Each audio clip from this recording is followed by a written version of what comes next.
Boa noite, queridos companheiros, amigos, tarefeiros. Estamos aqui mais uma vez para dividirmos este trabalho. E nunca é demais falarmos de Jesus. Jesus sempre nos contempla, com o seu profundo amor, a sua profunda abnegação, a sua profunda espiritualidade, que nós ainda não alcançamos. Quando falamos de amor a Jesus, ficamos raciocinando. Qual é o nosso amor? O que é o amor? Claro que nós temos gradações nesse terreno, que são variáveis de acordo com a nossa evolução espiritual. Mas sabemos de antemão, sobejamente, que o amor do Cristo é um amor incondicional. É um amor que ultrapassa as barreiras da nossa pequenez, porque ainda nos situamos na posse, no apego, no ter. Então nosso amor ainda ele está bruxuleante, vamos dizer assim. A caminho, claro, na nossa condição espiritual de alcançarmos esse objetivo maior. Tanto que a gente usa costumeiramente um pronome, na nossa língua portuguesa, pronome possessivo. É meu, é minha, é tua, é teu. E nós sabemos perfeitamente que nós não detemos nada, nada nos pertence e nem nós nos pertencemos. Isso é uma grande ilusão. Pertencemos ao Pai que nos criou, a divindade. Fomos gestados pelo Pai. Então, quando a gente fala, mesmo reconhecendo o carinho em nossas expressões, meu Pai, meu Senhor, claro que tem aí uma conotação de carinho. Mas em verdade nada nos pertence. O Senhor não nos pertence e o Pai não nos pertence. Então não é o meu Pai, é o Pai. É o Senhor. Isso é importante nós relatarmos porque torna-se, na nossa visão espiritual, um vício. Como se o Pai nos pertencesse. Então este capítulo, por amor a Jesus, já traçamos essas limitações e vamos volver no tempo, nos idos tempos, que talvez, por que não, estivéssemos lá, no trabalho da caridade, no trabalho do amor, no trabalho do Cristo, no trabalho dos apóstolos, no trabalho de Simão, na casa do caminho. E aquele dia foi um dia estafante. As atividades da casa de atendimento, de assistência, tiveram início pela alva, com uma leva muito grande de enfermos, que chegaram, e nós podemos trasladar isso para os dias atuais, a leva de enfermos nos hospitais, nos hospícios, nos sanatórios, e todos eles numa superlativa dor, suplicando ajuda. E a ajuda terminava a noite adentro. E nos diz a nossa querida Amélia Rodrigues, muitos obsidiados, que renteavam com a loucura, e foram ali abandonados, deixados à porta ao relento. E aí uma grande pergunta que nos cabe: qual é esse limite? Esta linha considerada muito tênue entre a loucura orgânica, cerebral, neuronal e o processo obsessivo. Eu, sinceramente, eu não traço essa linha tênue, porque eu me baseio muito no que a doutrina espírita nos traz lá no capítulo 9, na segunda parte, da influência oculta dos espíritos em nossos pensamentos e atos. Então essa é uma pergunta fundamental que Kardec traça, a questão 459.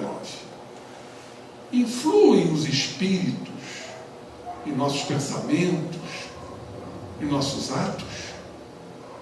Eles influenciam?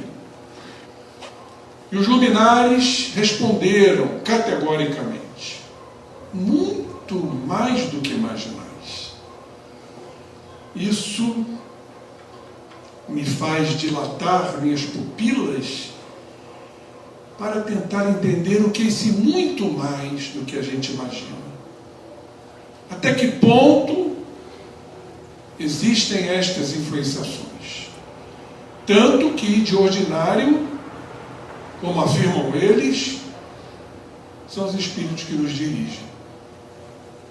Sabemos de uma lei da física, a lei de atração e de repulsão. Atraímos de acordo com as nossas energias. Ora, que espírito estamos atraindo? Quando, por exemplo, estamos com manifestações de rancor, de raiva, de impaciência, de intolerância. Quais são os espíritos que chegam a nós? Vamos lembrar, eu nunca esqueço de relatar, está no livro Ação e Reação, pelo Espírito André Luiz, onde existe uma escola no mundo espiritual, chamada Escola dos Vingadores. E Leonel se expressa claramente que eles estão atentos, diz ele, ao nosso tema básico, ao reflexo dominante da nossa personalidade, aos nossos desejos.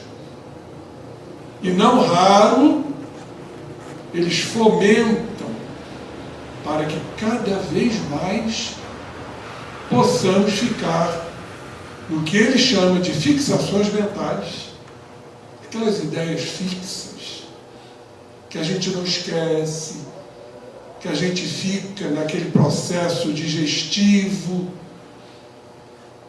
ou seja, aquelas situações já ocorridas e que, em verdade, quando tratamos de mágoas e ressentimento, a gente não esquece. Por quê? Porque a gente não perdoa legitimamente, verdadeiramente. Ficamos remoendo. Esse é um dos temas básicos nossos. E eles potencializam para que tudo isso possa emergir na nossa consciência, provocando grandes danos, grandes desajustes no campo psíquico, no campo mental. Então temos que estar atentos a essa resposta dos espíritos, muito mais do que imaginamos. Para quê? Para que a gente se modifique. O processo obsessivo hoje sobrepaira o nosso orbe, porque eles estão lutando pelo último quinhão que lhes resta por conta da transição planetária. Eles não querem perder o seu império. Então eles estão verdadeiramente nos atacando nas mínimas coisas, nos mínimos pensamentos, nas mínimas emoções, causando grandes distúrbios. Quando pergunto, por que tanto transtorno da ansiedade? Por que tanto transtorno depressivo? Porque tantos transtornos, ora, estão a viger no nosso orbe. Por quê?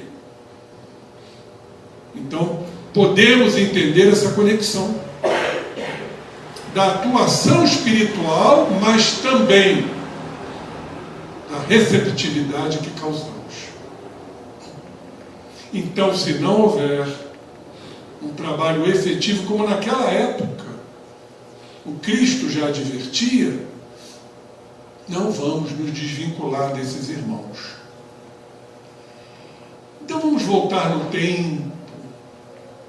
Era uma quadra ardente de verão, uma temperatura como a de hoje, morna, amolentava as resistências mais vigorosas.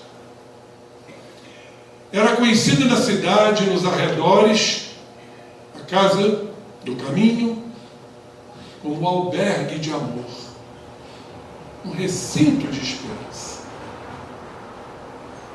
Esse termo que tanto nos convida para que abramos nosso campo psíquico, entendendo fundamentalmente que os conflitos, que as dificuldades, que os dissabores, que as vicissitudes são passageiras.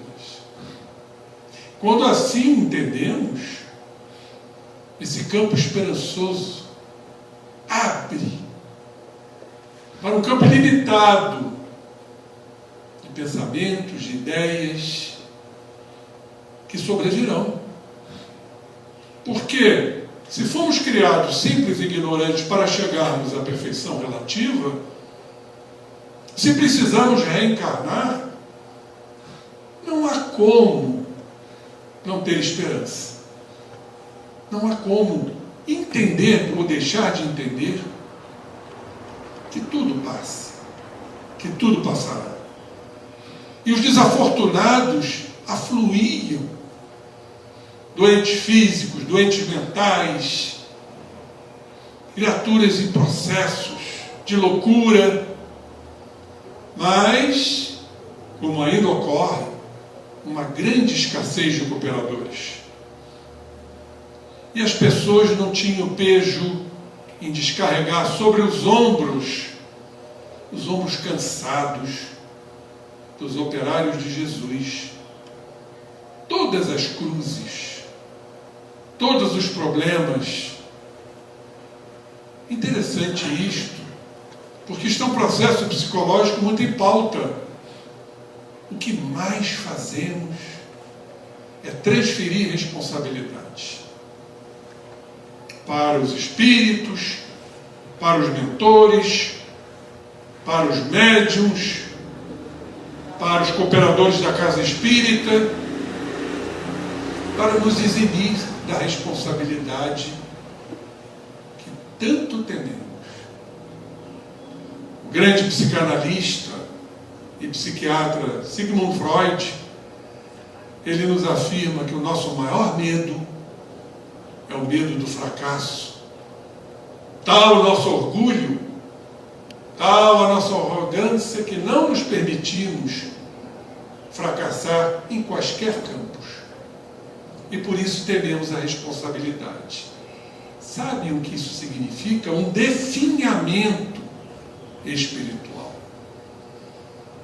Nos encapsulamos nas nossas ideias, impedindo o progresso espiritual.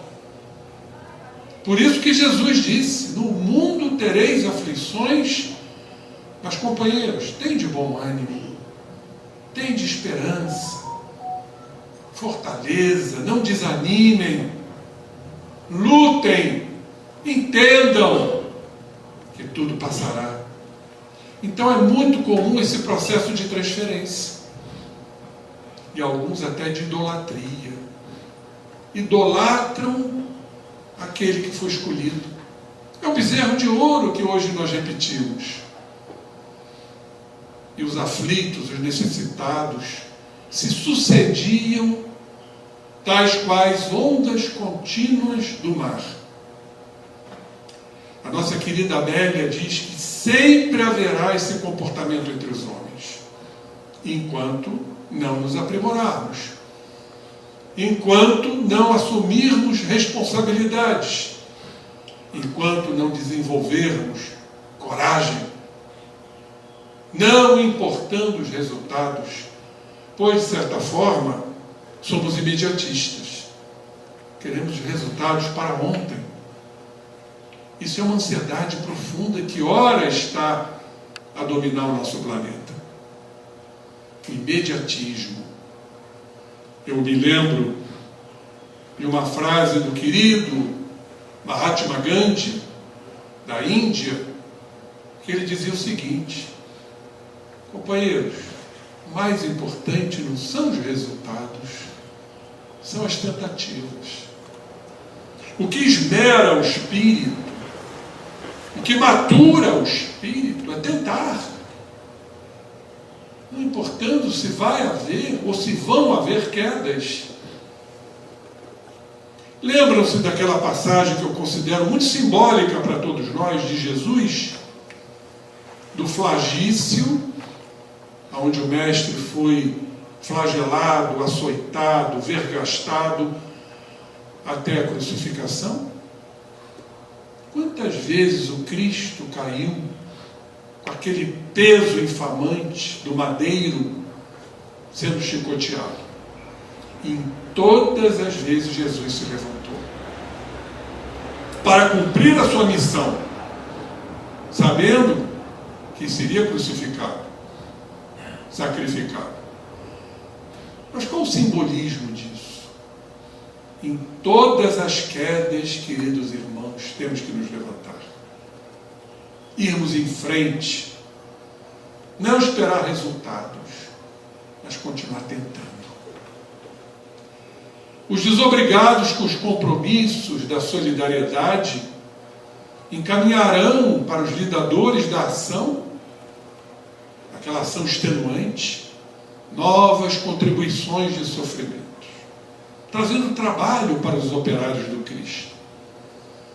E esses, se afastando das responsabilidades que lhes competem, indiferentes, completamente indiferentes à angústia, ao cansaço dos lidadores, dos trabalhadores, daqueles que se empenhavam, assim como hoje ainda se empenham, em minimizar a problemática humana, no trabalho da caridade, no trabalho do amor ao próximo, saindo deste grande edifício do ego em que nós nos situamos para olhar para o próximo.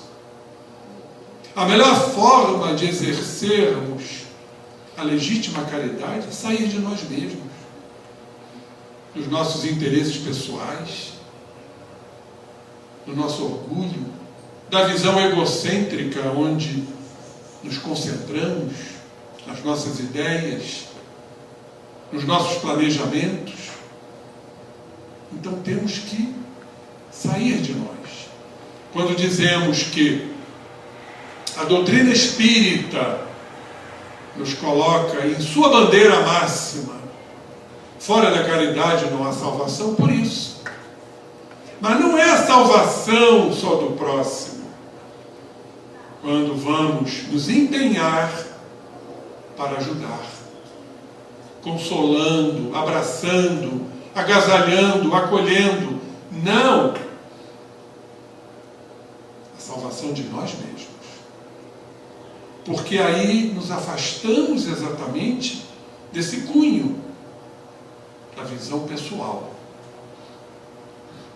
E aquela temporada como a de hoje, pouco mudou. Nós podemos assim rememorar de muitas dores, criancinhas órfãs, velhinhos desvalidos, enfermos, alienados mentalmente de vários porte, chegavam a todo momento, sobrecarregando os operários do Cristo, valendo-se dos recursos do amor, da caridade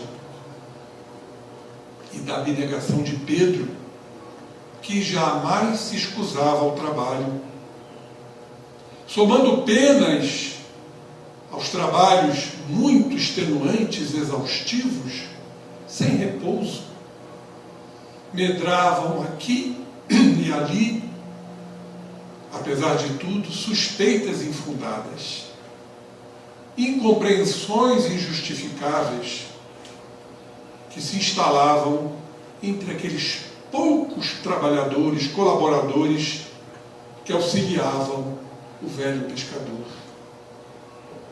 Não raro, o amigo dos infelizes sentia-se só, quase só, para atender aquela demanda, aqueles necessitados ali albergados, aos grupos que se sucediam, que diariamente rogavam, suplicavam apoio e recolhimento. Um companheiro admoestava o discípulo. Vejam, mesmo nesse trabalho profícuo, nesse trabalho de caridade, existem as contrariedades, as admoestações, as invejas, as comparações. Ele era acusado de abuso da caridade, como se na caridade houvesse abuso. Uns o censuravam pelo tempo que ele aplicava na assistência aos leprosos, que, segundo ele, deveriam ser liminarmente arrojados à morte, no chamado Vale dos Imundos, em Jerusalém. Era mais fácil liminarmente abandonar os leprosos, muito mais fácil, com muito menos trabalho. E outros ainda se queixavam da falta de oportunidade para aqueles largos diálogos evangélicos, porque Simão não tinha tempo, estava sempre a braços, com os trabalhos cansativos. Por fim, afirmavam diversos que a casa do caminho não sobreviveria naquelas condições. Considerando a possibilidade das autoridades do Sinédrio mandarem fechá-la por albergar mulheres de vida equivocada, publicamente conhecidas. Então vejam a distinção, o preconceito. Não mudou muito, sabemos. Das acusações veementes, venenosas, fruto de nossos preconceitos, que existiam e continuam a existir. Digo sempre que a união da ignorância, do desconhecimento e do preconceito gera o que chamamos fanatismo. Não é só o fanatismo religioso, é o fanatismo de ideias, de regras traçadas pelas criaturas. E vamos lembrar o que o nosso querido Paulo nos fala, a carta aos Filipenses, capítulo 2, versículo 14. Diante de tantas queixas, de tantas lamúrias, de tantas lamentações, Paulo nos assinala: fazei todas as coisas sem murmurações nem contendas. Não murmurar, não reclamar, não admoestar, não acusar. Tudo isso faz parte desse corpo psíquico da nossa humanidade ainda.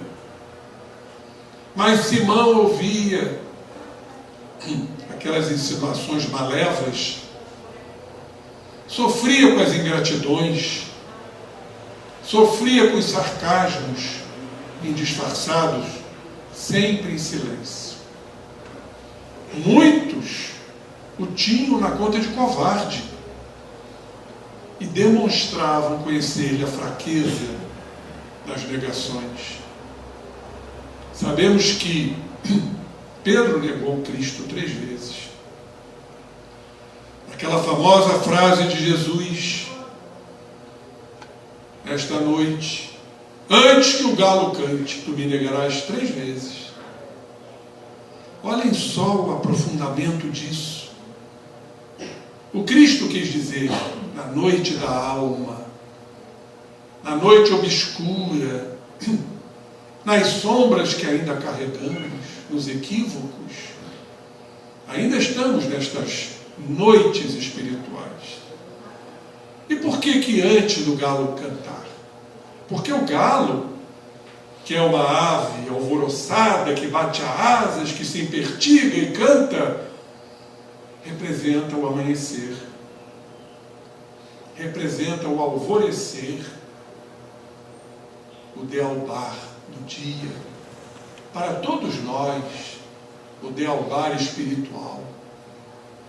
Por isso que o Cristo disse, antes que o galo cante, tu me negarás 3 vezes. E todos conheciam as fraquezas de Pedro. Pessoas amigas também não ocultavam desagrado ante a programação pesada que o companheiro de Jesus se impunha, convidando sem palavras, simplesmente calado e exemplificando. Precisamos falar pouco e fazer mais. Convidar pelo exemplo e não pelas palavras. Como diz o ditado, as palavras convencem, os exemplos arrastam. Podemos convencer pelas palavras, mas vamos arrastar pelo exemplo. E Pedro assim procedia, convidando sem palavras os demais obreiros para que dilatassem suas forças dentro da ação na caridade. Era como se a inconsciência e a irresponsabilidade, naqueles instantes, conspirassem contra o bem. Naquela casa de amor, naquele albergue de luz dedicado ao bem geral. Mas o apóstolo, abnegado, todavia, não se deixava contaminar pelos vapores tóxicos da intriga, daquelas conversações malsãs, das calúnias, das maledicências, típicas dos invejosos. Sabemos que a inveja, a criatura invejosa, traz dentro de si, no seu bojo espiritual, um profundo complexo de inferioridade. Porque errou e fracassou e nunca admitiu isso. Se sentem frustrados, impotentes e passam a invejar aqueles que eles acreditam que são vitoriosos e nem sempre os são. Vamos lembrar desse processo, o que a nossa querida Joana de Ângeles, no extraordinário livro Garimpo de Amor, nos fala dos relacionamentos. E ela nos diz o seguinte, que a intolerância, hoje estamos vivendo momentos de grandes intolerâncias. Seres humanos não estão aceitando o outro como eles os são. E da intolerância vem a agressividade, vem a violência, vem os afastamentos, vem a solidão, vem as fobias sociais. Então Joana, querida Joana, nos diz que a intolerância é filha espúria do egoísmo. É uma das grandes responsáveis, como falei agora há pouco, pelo afastamento das pessoas, dentro de suas visões limitadas, egóicas, dificultando cada vez mais os relacionamentos. Hoje estamos vendo isso em grandes proporções, os isolamentos, as pessoas vivendo sós, no seu mundo, não se relacionando, crendo que aquela visão encastelada vai resolver seus problemas, quando sabemos que todos somos gregários. Deus nos criou para nos relacionarmos, daí a família, daí a sociedade. Lembrando que os relacionamentos, por mais complexos e difíceis que sejam, são produtivos e compensadores.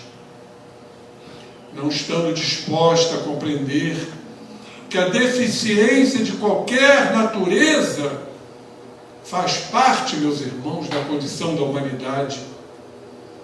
Os intolerantes exigem mais do que oferecem.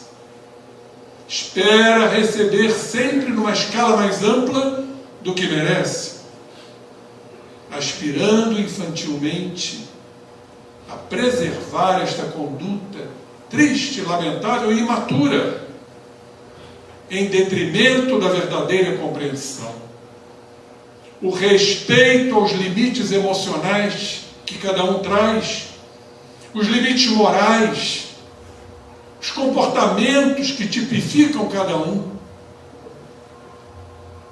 Então, à medida, porém, que esse desgaste, que isso tudo é desgastante, físico, mental, e iluminando as forças de Simão, ele foi acolhendo, sem o perceber, imperceptivelmente, o vírus do desânimo.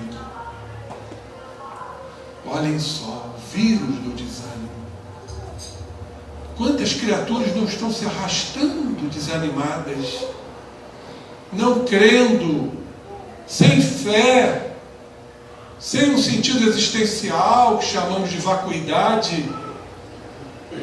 Por que será que a cada 40 segundos alguém está se suicidando no planeta, principalmente os jovens, desesperançados, desanimados, sem um sentido para a vida, sem um objetivo, sem uma meta?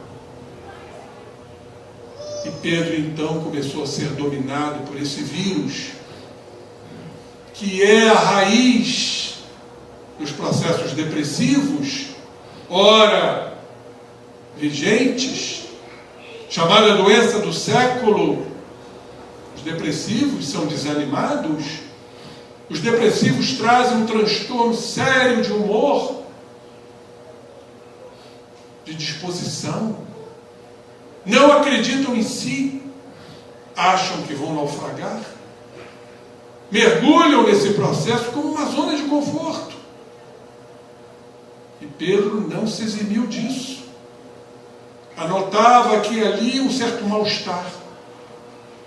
E percebia-se imensamente saudoso da companhia do Mestre, que ele muito anelava por voltar a fluir.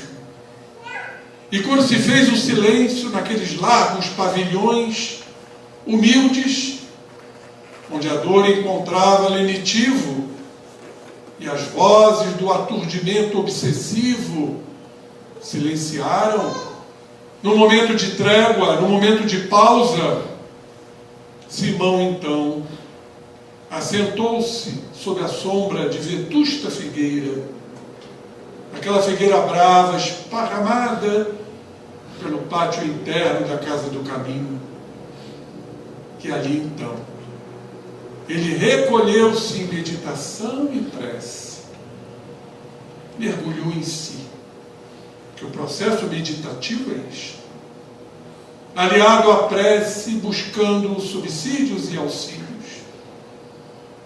para o autoencontro, para descobrir-se, o autodescobrimento. E era uma noite agradável, fizera-se um álbum natural de recordações, lembrando de Jesus, o meigo rabi, o amigo. O discípulo então dedicado repassou mentalmente as cenas de sua convivência com ele, o mestre com o amigo, desde aquele primeiro encontro até o último contato. Parecia-lhe que aquelas evocações se corporificavam, se tornavam patentes, concedendo ao velho pescador nítidas lembranças, que lhe orvalhavam os olhos reiteradas vezes. Constatava então naquela profunda saudade, naquela profunda emoção, quanto amava aquele amigo. É certo, pensava ele, que lhe daria a vida. Ele não saberia explicar ainda o motivo daquela fraqueza que o martirizava, mas sabemos o quão somos fracos ainda, por sermos imperfeitos, por sermos incompletos, por estarmos ainda em evolução. A fraqueza ainda faz parte. Precisamos fracassar, inclusive, para aspirar vitórias, compreendendo os fundamentos da fraqueza. Não saíra das últimas recordações, em torno do momento da ascensão, quando simplesmente ele viu Jesus, transparente, belo, à sua frente, como Paulo, às portas de Damasco. Naquele momento inenarrável, de incomparável beleza, aquela energia que se emanava daquele espírito puro. Ficou muito feliz, desejou traduzir essa felicidade, explodindo em júbilos. Mas o suave e tranquilo olhar do amigo, sempre aquele olhar plácido, sublime, percussiente, penetrante, dulcificou por dentro, harmonizando. Passado o primeiro instante, e porque não desejasse malbaratar a oportunidade excepcional, Pedro então recordou-se das últimas dificuldades vividas, experimentadas, naquele trabalho extenuante, e expô-las em breves palavras, entristecido. Não são os estranhos, Senhor, não são eles a criarem-me impedimentos para o labor crescente, mas são os amigos, os cooperadores, aqueles que estavam ao derredor de Pedro, não são os estranhos. E desejando dar maior ênfase aos problemas, Simão arrematou: quando a perseguição vem de fora, os inimigos, os adversários, os detratores, daqueles que não nos conhecem, é mais fácil compreendê-los, não é? É mais fácil desculpá-los, é mais fácil perdoá-los. Porém, quando decorre daqueles que vivem conosco, como por exemplo, aqueles que coabitam nossos lares, nossos parentes, nossos entes queridos, as pessoas extremamente ligadas a nós, aqueles que participam da nossa fé, do nosso ideal. Ele não conseguiu terminar a sua frase, porque a voz ficou estrangulada na garganta túrgida, inchada. Jesus, o Senhor, compreendendo as lutas do discípulo querido, interrogou: Pedro, que era o vaso delicado antes de tomar forma? Argila comum, Senhor, respondeu presto o interlocutor. E a estátua perfeita, volveu o mestre, antes do esforço e da dedicação do artista. Pedra bruta, mestre, apressou-se Simão em responder. Tens razão, amigo, aduziu Jesus. Sem o trabalho consciente, nem a arte do oleiro, o vaso não se teria formado, permanecendo perdido no barro úmido. Não fossem a paciência e a habilidade do escultor, a estátua que dormia na pedra grosseira, lá permaneceria sem qualquer beleza ou utilidade. Jesus aqui realça a importância da paciência. Vamos lembrar que foi uma das grandes bem-aventuranças que Jesus deixou para todos nós como legado de luz. Como dizia o próprio Gandhi, se um dia toda a literatura mundial fosse extinta e só sobrassem as bem-aventuranças, nada estaria perdido. Bem-aventurados os pacíficos, porque serão chamados filhos de Deus, ou seja, próximos ao Pai, no seu regaço de amor. E o que são os pacíficos? São os que vivem em paz. Vamos lembrar que aonde Jesus chegava, com a sua força moral, de totalidade, de integridade, ele sempre afirmava: que a paz esteja convosco. Porque ele sabia que é através da paz que nós vamos manter a harmonia, o bem-estar espiritual e físico. Quando falamos de ansiedade, não estamos falando de paciência, pelo contrário, estamos falando de impaciência, altamente destrutiva às nossas células, fazendo então perpetrar enfermidades, com somatizações, com quadros orgânicos que hoje vem assolando a humanidade. Por isso o caminho é a paz. E quando Jesus fala de paciência, é a ciência da paz. Paz, ciência. Mas é algo que vem de fora? É algo que a espiritualidade vai implementar em nós? Não. Eles podem ajudar. Mas é algo que vamos buscar em nós. O criador do taoísmo, Lao Tse, ele já dizia: a paz não encontra-se fora de vós, mas dentro de vós. Como as leis de Deus, como o reino de Deus que está em nós e não fora de nós. Tudo está em nós, as sombras e as luzes. Temos que saber buscar. E aí entra o trabalho da vontade, entra o trabalho cada vez maior do entendimento, da compreensão, do raciocínio. Quem faz isto? É a consciência, cujo centro dela é o ego, é o ponto focal da consciência, que nos faz raciocinar, que nos faz agir, que nos faz escolher. O que queremos escolher?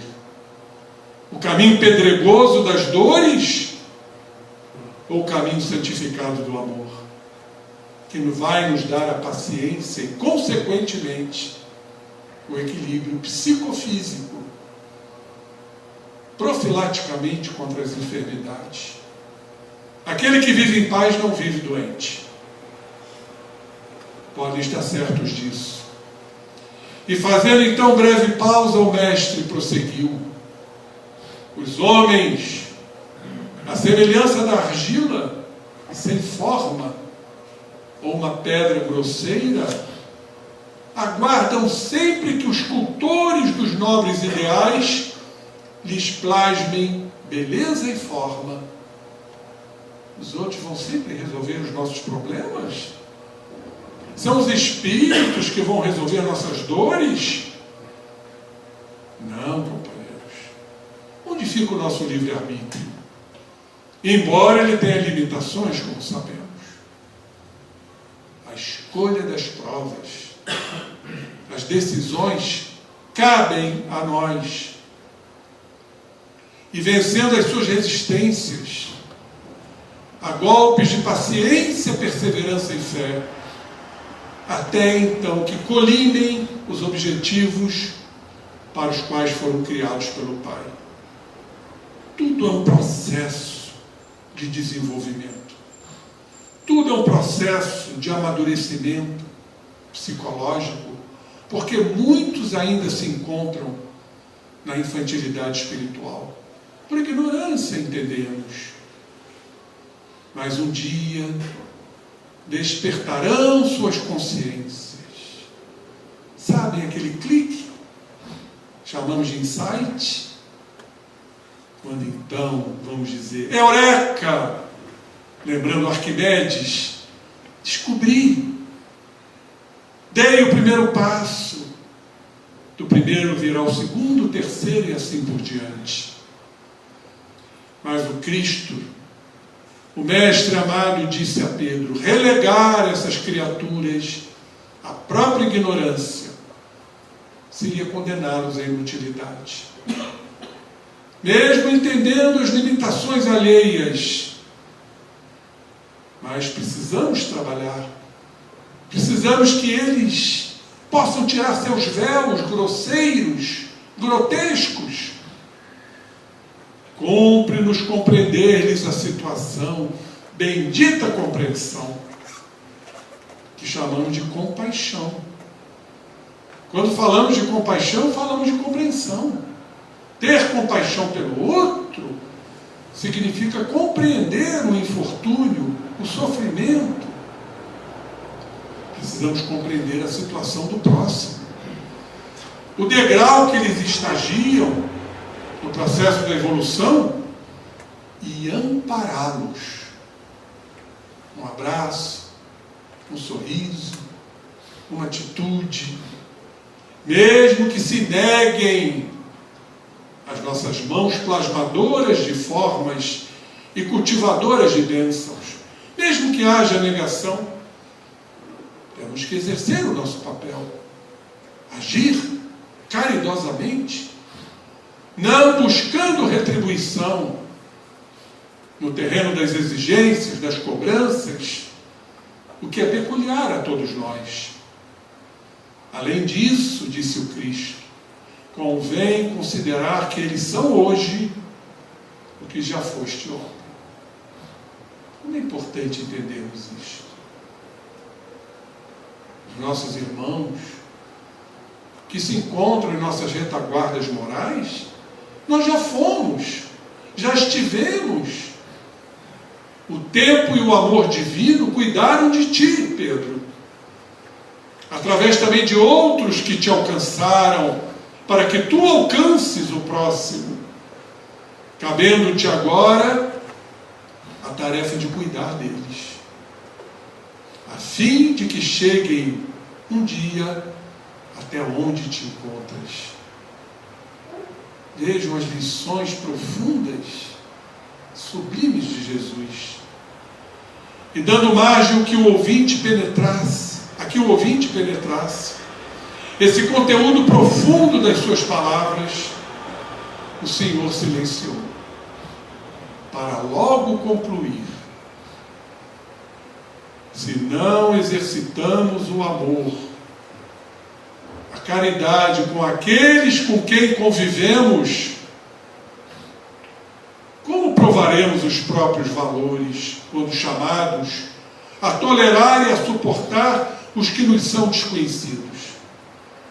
Como amar um desconhecido se não amamos o conhecido? Como praticarmos a caridade com o desconhecido, com o excluído da sociedade, sitiado em antros de dor, se não praticamos com aqueles que conhecemos, que estão dentro de nossos lares, que estão dentro da casa espírita, que estão em nossos trabalhos comunitários, Se não nos for possível perseverar com os que jazem no desânimo e nos dificultam a marcha, qual será o nosso comportamento em relação aos que se obstinam contra os nossos propósitos? Disse Jesus: é necessário modificar a visão. Diante dos corações e mentes doentes, enfermos, que constituem os nossos amigos, aqueles que estão próximos, que gostariam se encontrassem numa outra situação evolutiva, portanto, de entendimento. Vamos guardar isso nos recônditos de nossas almas. Auxiliemos desse modo, meus irmãos, aqueles que estão sendo ingratos ao nosso lado. O pai ingrato, o marido ingrato, o filho ingrato, o vizinho ingrato. Aqueles que estão próximos, aqueles que são difíceis para conosco. E treinar-nos-emos para os cometimentos mais graves que nos aguardam no futuro, precedendo a nossa libertação gloriosa. Quando falamos de libertação espiritual, significa nos desalojarmos das nossas crenças, dos nossos valores, que estatuímos como leis e não abrimos mão delas. Isto chama-se o egoísmo. E o sublime benfeitor então calou-se após esta lição. Diluiu-se na noite varrida por leve, perfumada brisa do vale próximo, salpicada de astros fulgurantes. Simão Pedro então compreendeu a mensagem oportuna.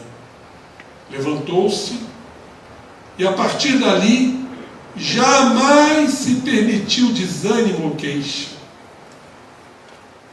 Belíssima lição, que penetrou no âmago daquela alma, para que nunca mais ele trilhasse o caminho do desânimo, das queixas, dos murmúrios, das lamentações, compreendendo os companheiros da retaguarda como temos que compreender. Nós somos iguais uns aos outros, mas cumprir sim com um dever, até o momento que Pedro então foi crucificado de cabeça para baixo em Roma, anos mais tarde. Sabem por quê? Por integral amor a Jesus. Pedro então ali expungiu suas faltas, suas deficiências, lembrando o que o próprio Cristo deixou, não só para ele, mas para toda a humanidade. Pai, a ti eu entrego o meu espírito. Este é um profundo ato de entrega. Entregarmos-nos ao Cristo significa sairmos de nós mesmos, das nossas crenças e os nossos valores deformados que ainda habitam em todos nós. Tudo fruto da grande chaga da humanidade predominante, como dizem os espíritos respondendo a Allan Kardec. Qual o vício mais radical que conhecemos? Pergunta de O Livro dos Espíritos. E a espiritualidade respondeu: temo-lo dito muitas vezes, o egoísmo. Essa será a nossa grande vitória. Vencermos o egoísmo e seus filhos diletos, como o orgulho, a arrogância, a prepotência, o padrão de poder, e mais outras situações inerentes à raça humana. Vencermos essa chaga que está ainda presente em todos nós, o egoísmo, por amor a Jesus. Porque este sim, sem nenhuma minúscula partícula de egoísmo, entregou-se para nos deixar o Evangelho a ser seguido por todos nós. Graças a Deus. Hoje já sabemos, hoje já nos inteiramos disso tudo. O que nos resta agora é a prática. Botar em prática. Que Jesus nos abençoe, queridos irmãos, sempre procurando assimilar em nossos corações o amor do Cristo, incondicional. Paz no coração de todos nós, para que tenhamos dias melhores que surgirão nos horizontes da vida, nos convidando ao progresso, à luz intérmina que estaremos testemunhando e repartindo. Muita paz em nossos corações. Graças a Deus.